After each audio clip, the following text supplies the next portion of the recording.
What's going on, everybody? Brett and the rest of our followers, our cultish followers out there. We are here to talk the C2C, CFB, UD, SHOW. Ethan, Sauers, and myself. We didn't get fired, man. I did. Yeah, we missed some shows. Neither one of us got fired for winging it, and then having to do solo pods randomly throughout the last month. But we provided the content that was necessary.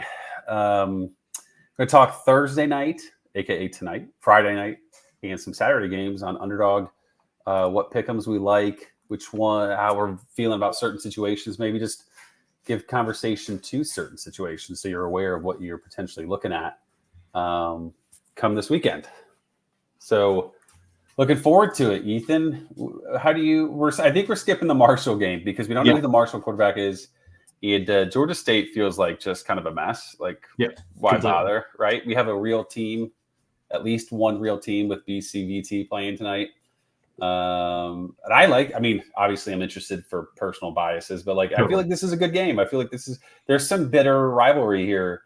I was at this game 17 years ago when Matt Ryan threw that touchdown that silenced the whole crowd with 14 seconds left. So Oof. I have a special level of hatred for Boston College in my heart. Yeah. Well, I think it is going to be a pretty good game. It seems like, a classic Northeastern.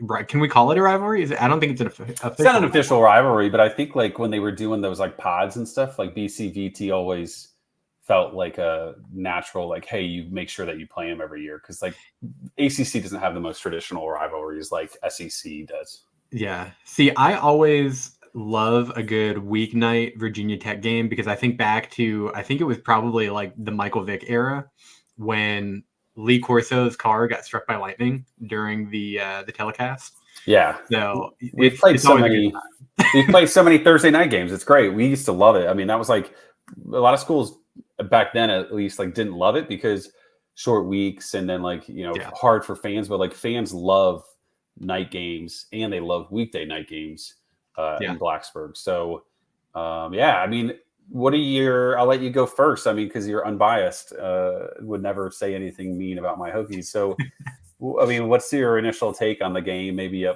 player or pick 'em or two that you really pop out this year. I think people are a little bit too worried about the defenses in this game. I think both of these offenses have the ability to move the ball on good defenses. They're not consistent. So that is the main hesitation. But Drones and Castellanos both have insane big play capabilities that I'm not super concerned here. I do see a question in the chat about Castellanos rushing yards. We've got 33.5 there.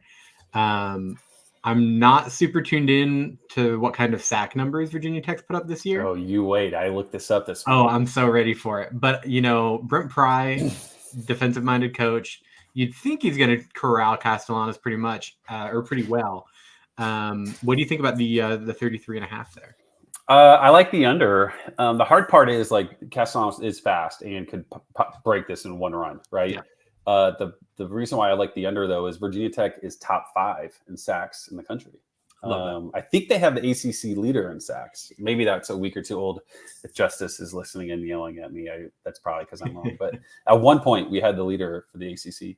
So I like the under here on Castellanos. It is a little volatile because of just the fact that he's a big play machine. Everything is 60-yard passes or potential for a 30-yard run. But I think the sacks certainly help. I have him around 27 rushing yards. And we don't do a good job of sacks and incorporating that. So I like the under on it. Did you have a take before?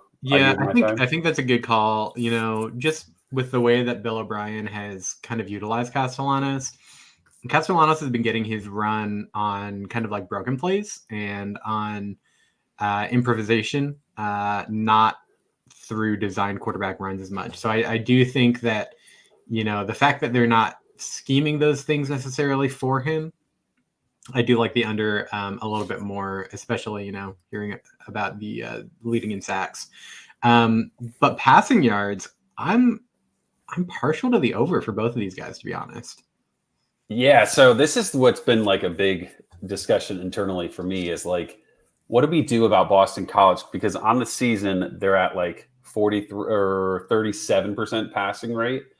But if you look at some of these games, they're Yeah. so heavily so heavy Scripted run, it everywhere. really skews it. So like FSU in week 1, they were like 22% pass. They played Duquesne, aka Duquesne, and it was like 27%. And then they played that Michigan State bad weather game at night, and it was 27%. Yeah. So if you look at the full season, it's 37% pass rate, but they have 3 games that were competitive, close games, and they were 50, 51, and 48% pass rate. And it's Bill O'Brien. We've talked about it like in the offseason, we were worried about like, is he going to neuter Thomas Castellanos?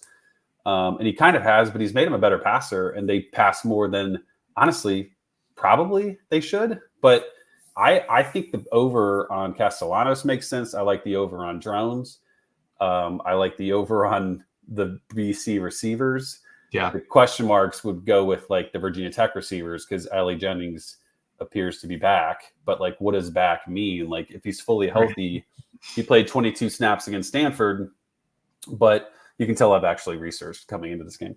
22 snaps against Stanford, but like he had no receptions. I don't think he had a target. So like, is he just not being targeted because he was unhealthy? Was he not targeted because he's not like a great part of this offense anymore, like we thought he might be? Right. So that's why I'm fearful of these VT pick'ems. I'd rather target like the Skeet and the Bond overs instead. Yeah, that makes sense. I coming into the season was kind of surprised at how much talent BC does have at receiver. So I'm okay with that. I think the Bond line is a nice one to target. I think I prefer that over Jaden Skeet, but in true myself fashion, John Love, I like lower on 2.5 extra points. Why? That's what I like. You think a lot of field goals? Yeah, I think a lot of field goals, and the boost on it. I know it's only 0.15x, but if I'm going with a kicker prop, that's the one that I'm going with. I'm going with under on the 2.5 extra points made. I'm not sure I love that hot tamale. No, we're going with it though. There are no running backs slated for BC. That's like the real insane group. I don't think there's any way to project that correctly. Because they use 3 guys now. Turbo Richard led the backfield last game. And I asked some like student beat writer for them this morning, like, is it because of like Kai is hurt? Is it because they're shifting the guard to Turbo Richard, like going young? And they sounded really pretty much like whatever this gentleman knows is basically like hot hand, use all the different guys for their different skill sets. There's no props up, so we're fine anyways. But if you're playing like DFS, like DraftKings, I would keep that in mind because Robichaud was banged up, but then 4 carries and Turbo Richard had like 9 last game. So do you have any 93.5 Bishop Tootin? Any concern about the over? I kind of like the over, but probably not enough to do it. Yeah. We have him at like 98, so that's like probably right on par with like what you would just say avoid. That tracks. You want to jump to Florida State Duke? Yeah, why don't you lead us off with Florida State Duke? Yeah, so Star Thomas has been the featured guy for this Duke backfield, and 80.5 seems pretty aggressive for Florida State. Florida State maybe getting a little bit of mojo back, not anything major, but I think the 80.5 is enough to scare me off of Star Thomas this week. I would probably go under if I had to. But I don't think that the running back spot is anything that I love. Lawrence Toafili. Am I missing something with this 48.5 rushing yard? It seems like it might be a little high for this Duke defense. What do you think there? Well, he had those couple games that were good. And then they went so pass heavy in the Clemson game. Toafili, I would just probably avoid. I don't know if it's good either way. I think I would just avoid. what I think instead I like is the under on Brock Glenn. He barely hit this number with 41 attempts against Clemson, but this doesn't scream like shootout, like try to keep up or bad game script. This feels like a 24-21 kind of grinded out type of game. And I don't know the spread off the top of my head. Let's see. It's projected to be a 23-19 game, basically 23-20 type game. Okay. So I don't know. This doesn't like 201 is like, I don't know, feels kind of high. So I think I would like the under there. Yeah. I have made some decent dollars, some decent coinage going after Malik Murphy unders so far this season. We've got 215.5 here for passing yardage. I think the under is probably viable. Yeah. I think so. Yeah. I mean, he's not the best passer. They've kind of not been, all that effective through the air. They have Jordan Moore is awesome, but like, I mean, he's been He's had 2 duds in the last 3 games. So yeah, and Georgia Tech and UNC to me are like higher powered offensive attacks. Florida State to me is not an offense that's going to like push them to keep up, right? Like score 30, 40 points. This is like way more like that Northwestern bad beat where low 20s game, it took to overtime and it screwed us. But I think something like the under there, if you wanted to try to correlate that, go for a low scoring game with Glenn makes a lot of sense. Probably my favorite of the ones that we've taken a look at so far is that passing yard under, just because I've been comfortable taking Murphy all year on the under. So what do you think about this Purdue Oregon game? We have Ryan Brown / Brownie maybe a quarterback. I don't know. This number for passing yards feels kind of high.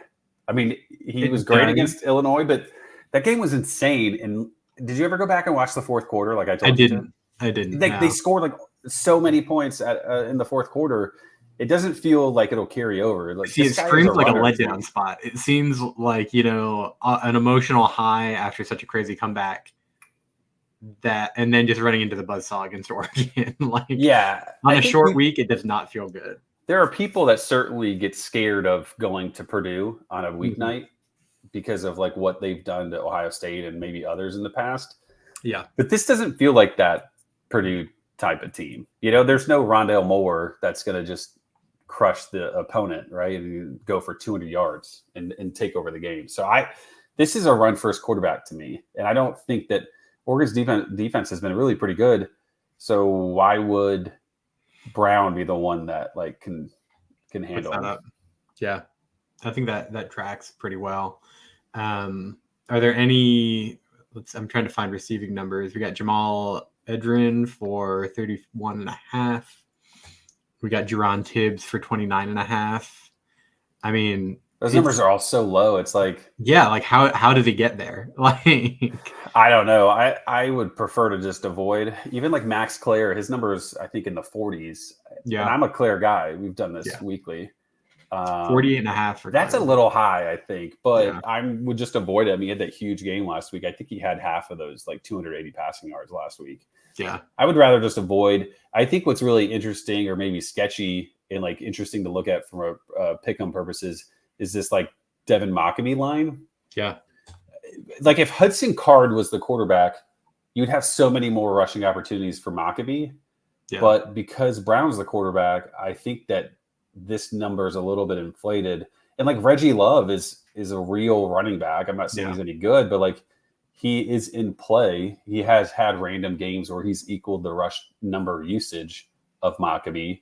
So like, why would I just think that he's, going to disappear just because he had 3 carries last week? That makes sense. Do you care at all on the 7.5 for Tez? Do you what do you think the internal punishment is for Trayshawn Holden? I think he's it's a slap on the wrist situation. I think You think it's like a quarter? Do you think he did the Kirby Smart? Run some extra hills? Yeah, I think it's we handled this internally and it's not going to show up on game day. Okay. We had GP36 in the chat saying, what do you think about the Mockamy 1.5 receptions? I'm partial to it. I'm thinking over on that. I don't see that here on Underdog, so maybe or on Sleeper. Maybe it's on Sleeper. But yeah, I would probably be okay with taking over on that, such as a low line. I might be a little bit scared. The rushing quarterback idea definitely feels like that draws some receptions away from running backs, but I would have needed to watch the Purdue game or the Purdue Illinois game because I haven't seen enough of Brown to just be like, yeah, he's the check down type, or he's a guy that's going to scramble instead of check down. I kind of lean he would scramble over check down, but right. I don't have any sort of strong opinion either way. So for that, I would just avoid. Yeah, that makes sense. Is the 295.5 too high for Oregon? Do you think they beat him up on the ground and it results in that's what I think. I would take the 109.5 higher than for Jordan James before I take that Dylan Gabriel over. Yeah, I would agree. I think that Jordan James could have a huge game. Mm-hmm. So I think his over, even though that 109 number or whatever it is huge. I think that would be one that if I'm likely to go over on any of these Oregon players, to me, it's Jordan James. Yep. It feels like the most, I don't want to say most guaranteed, but top two, right? Like Tez feels like he's going to get a ton of targets, but Jordan James could easily see 20 touches. Yeah. Yeah, I like that. Do we need to discuss BYU Oklahoma State? Because in my opinion, they have 6 oars at running back, and it looks like Rangel is going to get the start at quarterback for Oklahoma State. So can we take anything away from what we've seen this year and put it into action with this? Do we have any reception numbers for? Okay, we've got yardage for Darius Lassiter and Chase Roberts. I'm kind of interested here in the Chase Roberts 52.5 receiving yards number here. I like the higher. I think that BYU is going to have to throw the ball more this week for sure. I think my stuff likes under just barely. Yeah. We got a son that's woken up from a nap out there. We've got a son away from a nap. We do. Oh no. All right. I was looking at Oklahoma State because I was like, all right, Rangel, he has had some action. Does he target a certain receiver? Does he not? He hasn't had enough snaps, I think, in attempts to be able to pull anything away from it. Last year, he had 9. I think he had 50 reception yards towards for Presley in that game early on against what was that, Central Arkansas? But I don't think there's enough out there to be able to say he likes Presley or hates Presley. So I think if you're going to bet any of these or put any of these in your parlays, you have to go under. I don't think you could conceivably go over on any of these mid 50s numbers. Yeah, I think that sounds about right. I do like Chase Roberts' number. Darius Lassiter, that feels a bit rich, the 73.5. But he's lit it up for BYU so far, especially as of late. So don't hate that. Do you have a Saturday game you want to discuss before we get our picks in? Let's look at Miami. Do you think to start? Do you think Miami Louisville is gonna be a super tight game, or do you think Miami? I think Miami's gonna boat race him. To be honest, you think so? Boat race? You're on boat race status? Yeah, I do. All right. Why? Who goes off for Miami then? Is it Cam Ward or is it Damian Martinez? Who's the one that? I think they're a boat race, and we got to have an over somewhere.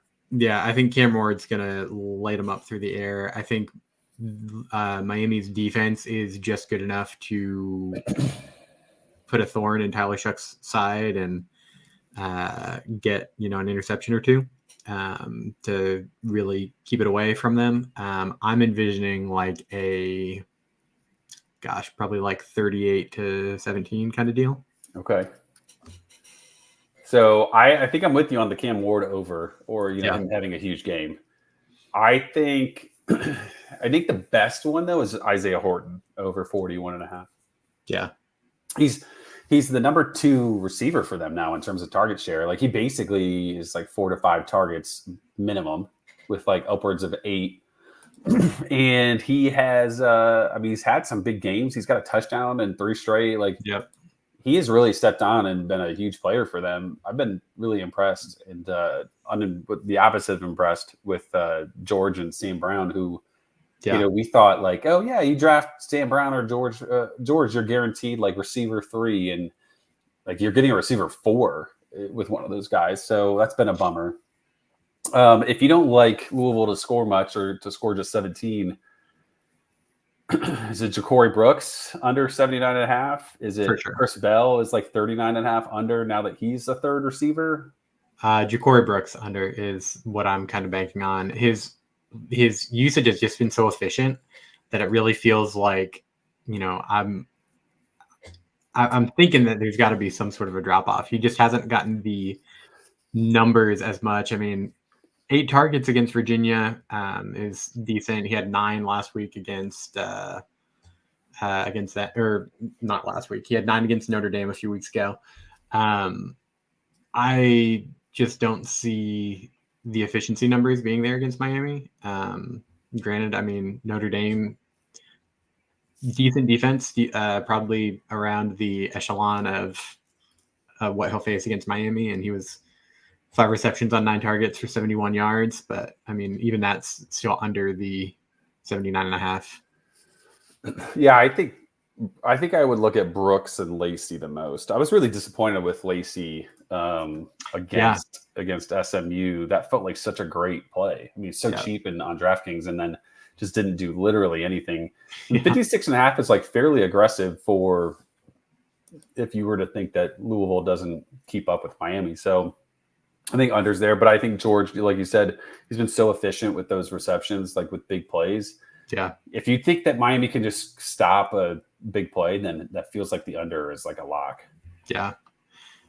Also, I feel okay with the Restrepo 84.5 over as well. I think that's a decent number. He's just been so good. Like I wrote about this in my article for this week's weekend's games. Like he doesn't get the target share that you'd love out of a receiver 1. He's going to get like 20 to 23% of targets. Yep. But he's got such a good connection with Ward, and he just makes so many big plays. His yards per target is close to like 13 or 14, something like that. Like it's just the volume isn't what makes him so good. It's just super efficient and like I don't know what his catch rate is, but I wouldn't be surprised if it's like 70%. Like it's hot. Yeah. It just feels like they have a good connection. Like 6 of 8, 5 of 9, whatever, 7 of 9. Like those are strong numbers against competitive teams. And Cam Ward, they want to push him towards the Heisman Trophy. Yep. So anytime you can target who's going to benefit from that, like specifically Ward in the pass over, or Restrepo or Horton with pass overs, that like receiving overs, like it just makes so much sense to me in a game that I think will be non-blowout, like competitive enough at least. Yeah. So you want to make picks? Yeah. You want to go first? You want me to? Well, I would just like to say last week we both split. Okay. I had that Alonzo Barnett over that didn't even come close. Yeah. Did you see how much you missed your Veltkamp over by? He ended at 264, and you had 265.5. Hate that. That's brutal. That's brutal. Yeah. We just talked Miami. I'm gonna go Isaiah Horton. What is it? 41.5 over. Sounds good. So that's what I'm going with. I'll take Jordan James over his, was that 109.5? Just a measly 109.5. 109.5, yep. Ooh, feels like I need to do a VT one. I consistently love Kyron Drone's passovers. Yeah, right. It's the week to do it again. Yes, it is. Over 183.5. All right. I will go, I'll take that Restrepo 89 or 84.5 over. I think that makes sense. Usually it's like, oh, you don't want to pick multiple of the same guy. Not that we're going to enter this or whatever, but like, I think both of those could easily win. Yeah, for sure. You would have to have like big games out of George, and especially if you want to stack on that Cam Ward passing over too. Well, it just totally smokes it's almost like not worth doing. Do they nerf him that bad on? Yeah, it's bad, especially if you then go like over for like shuck over. It's like it just neuters it completely. Huh. Okay. Yeah, I've played around with it. My absolute favorite thing to do that I'll consistently say is like find a quarterback over that I like, and then Yeah. find a tight like that same team tight end under. Yeah.